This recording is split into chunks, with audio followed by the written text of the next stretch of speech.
Let's look at the next example. Here we want to enter 5.13 times 10 to the minus 4. So on our calculator, we'll enter the 5.13. To enter the exponent, we use the second function EE. Notice that this exponent is negative, so we'll use the negative parentheses key here, and then the 4 to enter our value. Next, we want to add, so we'll use the plus key, 8.978 times 10 to the minus 2.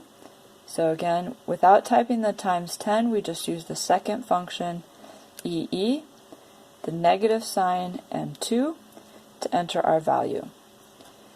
Clicking enter shows us the result of our calculation, and the calculator shows 0.090293.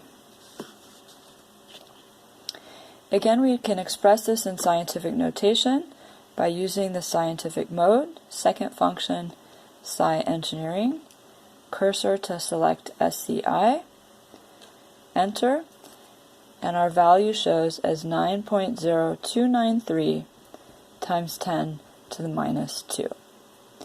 Since we had estimated the result to be 9 times 10 to the minus 2, it looks like we've entered things correctly. Notice also how the exponents are shown on the calculator. The times 10 is written very small.